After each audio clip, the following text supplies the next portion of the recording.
Bonjour, je m'appelle Chris et je vais faire l'essai de la Kia K5 2022. Nous avons le modèle tout équipé avec le gros moteur. K5 remplace Optima. Je vais regarder l'extérieur, l'intérieur, les spécifications et le sortir sur la route. Ce fut un des meilleurs essais routiers de l'année pour moi et à 42 000 $, incluant la destination et les taxes environnementales excessives, taxes de vente non incluses, c'est un aubaine. À la fin de cette vidéo, j'aurais dû vous convaincre qu'il s'agit d'une berline intermédiaire presque parfaite. Faites-moi le savoir dans les commentaires ci-dessous. Cet extérieur est très bon, meilleur en personne et le meilleur derrière avec un système d'éclairage innovant. C'est beau. Vous obtenez les roues 19 pouces par contre, mais c'est une voiture qui a une réelle prétention sportive. Plus à ce sujet plus tard. L'espace est tarif standard pour la catégorie, vous le verrez dans la salle d'exposition et il est difficile de décrire l'espace aux téléspectateurs. À l'intérieur, il s'agit principalement d'une affaire de haute qualité, les sièges sont rembourrés mais confortables, mais pas aussi bonnes que ceux de l'Accord. La qualité du cuir est très bien, il y a une facilité d'utilisation et une familiarité rapide lorsque vous vous installez au volant de K5. Le tableau de bord est lumineux et moderne, l'affichage tête-haute est une touche premium et les commandes de climatisation sont faciles à utiliser, l'infodivertissement lui assez bon. Le système audio Bose fait le travail, tout ce que vous avez besoin est ici. Les seuls défauts sont le levier de vitesse qui ne se sent pas si solide et il y a un bruit de vent et de route sur l'autoroute. À part ça, la voiture est presque parfaite. La suspension est agréablement tendue, le moteur sonne bien et accélère puissamment. Dans mon opinion, au niveau de la sportivité, c'est la meilleure dans la catégorie, meilleure même que la Accord 2 litres turbo. Le moteur de Kia K5 est un 2.5 litres turbo à injection directe et indirecte à l'essence ordinaire. Il développe 290 chevaux et 311 livres de couple et il est combiné à une transmission à double embrayage à 8 rapports. Que voulez-vous de plus? 9.9 litres en ville, 7.3 litres sur l'autoroute. La traction intégrale manque, c'est une traction. Les modèles moins équipés ont un moteur plus petit et la traction intégrale. C'est un modèle haute performance qui pèse moins de 3600 livres, il se sent léger sur ses pieds comme aucun de ses rivaux. Ah oui, il y a la meilleure garantie par choc à pare-choc de 5 ans. Voici nos réflexions sur la route. Bonjour les amateurs de voitures, aujourd'hui Ross m'apporte la Kia K5 GT 2021. Ross, qu'est-ce que tu penses de cette berline-là? Bien, on en est déjà à la 5e génération si on considère que la Kia Optima était le véhicule laquelle la K5 remplace. Top Safety Pick selon l'IDHS, qui est quand même une voiture très sécuritaire, bel avancement technologique de ce point de vue-là, de la part de Kia. La braquette de prix, 31 460 à 41 860 $.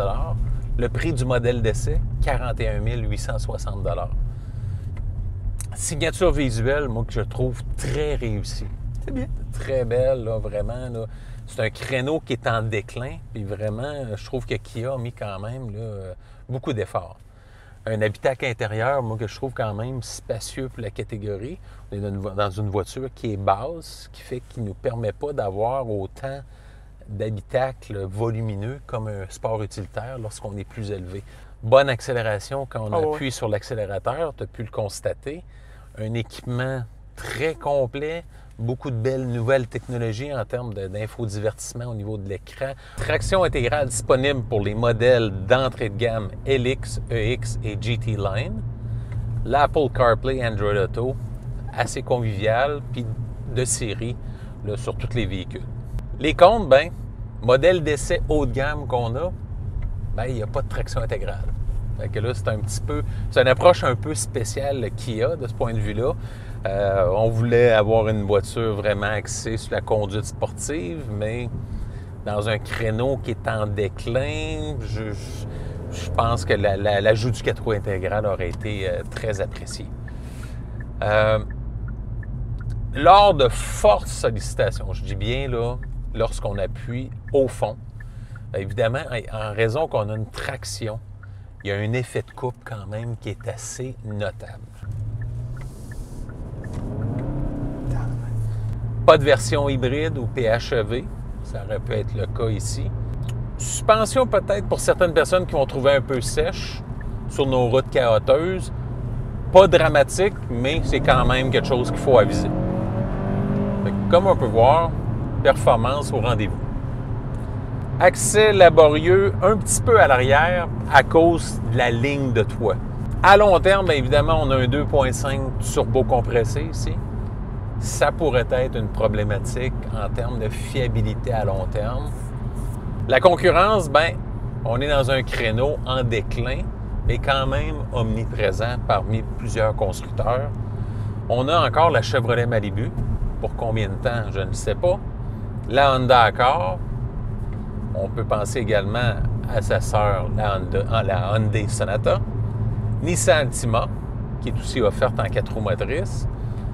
Mazda 6, qui serait à sa dernière année parce qu'elle n'est pas au catalogue au Canada en 2022. Fait que pour l'année 2021, il reste encore quelques Mazda 6. Subaru Legacy, qui est probablement la préférée des Québécois pour ce qui est de la capacité hivernale. Toyota Camry, qui est sans aucun doute la top en termes de fiabilité. Et pour finir, la Volkswagen Passat. Fait que comme tu peux voir, il n'y a pas autant de joueurs que dans le créneau des VUS, mais c'est quand même un créneau qui a quand même quelques joueurs importants. Quelles sont tes appréciations sur la Kia K5 GT 2021? Ross, c'est bien. On va commencer avec le style extérieur. De devant, je la trouve correcte. De côté, je la trouve très belle. Et d'en arrière, je la trouve écœurante. Ça résume un peu ce que je pense du look extérieur. Belle roue, beau design de lumière et belle couleur de peinture. Un beau bleu. Assis à l'intérieur maintenant, ben c'est ici que ça se passe. Pour que ces véhicules-là se vendent, il faut qu'il y en offre plus qu'un VUS à prix équivalent. Parce que je pense que les gens vont tout simplement acheter la Compact VUS qui est somme toute pas moins spacieuse qu'un intermédiaire berline. Exact. Alors, on n'a pas le gain d'espace. Non. On n'a pas le gain de convenance. J'espère que ça va coûter moins cher. Et ça coûte quand même 41 800 $. Qu'est-ce qu'on a pour cet argent-là qu'un VUS compact n'a pas? On pourrait peut-être faire l'argument, l'accélération et la tenue de route. Tu fais cette remarque-là, je suis d'accord avec toi.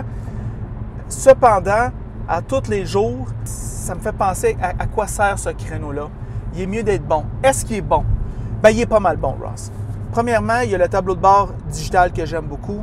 Il y a l'infodivertissement qui est quand même, somme toute, assez bien. Il est tactile, c'est ça qui est le fun. Il y a tous les aides à la conduite. Il y a un beau grand volant de gainé de cuir. On a un moteur ici très performant, je te dirais. Encore une fois, j'aime ça. Beau son. J'aime ça. Si je dois payer pour la performance, je veux l'entendre. La transmission qui va assez bien. La tenue de route qui est quand même assez bonne. Fait à ce niveau-là, j'ai rien à redire. Moi, je te dirais, Ross, il est peut-être un petit peu bruyant sur l'autoroute. Oui. Quand on roule 100 km/h, des fois, je me trouve à parler peut-être un petit peu plus fort que je devrais. Et puis, ben, c'est ça. Je vais te dire de quoi la puissance du moteur. Ce moteur-là, il est super bon. Il est vraiment bon, ce moteur-là. On sent beaucoup moins timide que d'autres 4 cylindres turbo que j'ai essayé dans le créneau. Ça, je peux te le dire. Je pense, par exemple, au Mazda 6, ce turbo-là, beaucoup plus réactif, beaucoup plus à cheval. Et non seulement ça, mais le freinage aussi. Le freinage, on ressent le freinage. Alors, des qualités sportives indéniables. Les bancs maintenant, moi, je te dirais, Ross, sont comme assez confortables. Ah, moi, j'ai adoré. J'ai adoré ma semaine avec ce véhicule. Oui, la qualité du cuir, très bon. Alors, rehaussé à ce niveau-là par rapport peut-être à ses concurrents. Le système de son Bose, on ne se trompe jamais avec ça en général. Et puis, on a aussi une bonne qualité sonore lorsqu'on l'écoute aussi à bas volume. Exact. Ça, c'est important, ça. Des fois, on va écouter nos podcasts, on va écouter la radio. C'est bon à ce niveau-là. Fait que, Ross, moi, je dois dire que K5 livre la marchandise. C'est une voiture que, au niveau personnel, c'est une voiture que j'avais une curiosité, parce que c'est mon créneau quand même. Et puis, c'est très bien à ce niveau-là.